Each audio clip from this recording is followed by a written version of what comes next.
మేము ఇవ్వాల్సిన food pockets కానీ అవన్నీ వెళ్తున్నాయి. ఇంకా ముమ్మరం చేస్తున్నాం. ట్రాఫిక్ కూడా కంజెషన్ ఉంది, అన్ని రెగ్యులేట్ చేస్తున్నాం. చివరి ప్రాంతానికి కూడా వెళ్లాల్సిన అవసరం ఉంది. కొంతమంది పేషెంట్ కూడా ఉన్నారు, పిల్లలు ఉన్నారు, కొంతమంది ముసలోళ్ళు ఉన్నారు, వాళ్ళు కూడా తీసుకురావాలి. ఎవరు కూడా ప్యానిక్ రియాక్షన్ అవసరం లేదు. అందరూ ఓపిక పట్టండి. 1 గంట 2 గంటల్లో అందరం ఓపికగా ఉంటే ఇంకా తొందరగా పనులు అవుతాయి. అన్నీ చేస్తానని అప్పీల్ చేస్తున్నా. ఇక్కడే ఉంటా, కంట్రోల్ రూమ్ని యాక్టివేట్ చేస్తున్నా.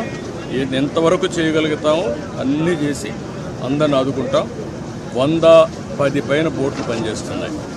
అదే మాదిరిగా 4-6 హెలికాప్టర్లు వస్తున్నాయి. ఒక హెలికాప్టర్లో ఫుడ్ పెట్టడం కానీ, లేకుంటే బోట్లో తీసుకుపోవడం కానీ, పేషెంట్లు తీసుకురావడం కానీ ఇవన్నీ జరుగుతున్నాయి. వర్షం కూడా పడతా ఉంది, అయినా కూడా ఎక్కడ ఆపరేషన్స్ ఆపం, అన్ని విధాలు. సార్, ప్రకాశం బ్యారేజ్ 69 గేట్ దగ్గర బోట్లు కొట్టుకురావడం ఏమన్నా కుట్రే ఉందా? ఇవన్నీ ఇప్పుడు నేను అవన్నీ మాట్లాడను. ప్రతి ఒక్కదానికి మనం అవన్నీ మాట్లాడడం కరెక్ట్ కాదు.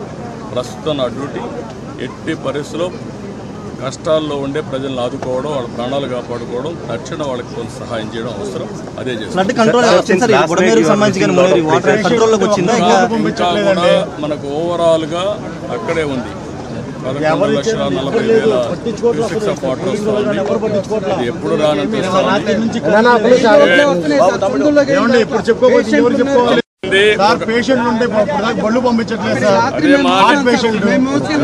నా మాట ఏంటండి, 1 గంట టైం ఇవ్వండి, చేస్తాను. మమ్మల్ని ఇబ్బంది పెట్టి, నన్ను ఒక్కడే ఇబ్బంది పెట్టినా కూడా అందరికి న్యాయం చేస్తాను. విన్నానమ్మా, మీ కష్టాలు అర్థం చేసుకున్నాను. అందరిని ఇంటూనే వచ్చా.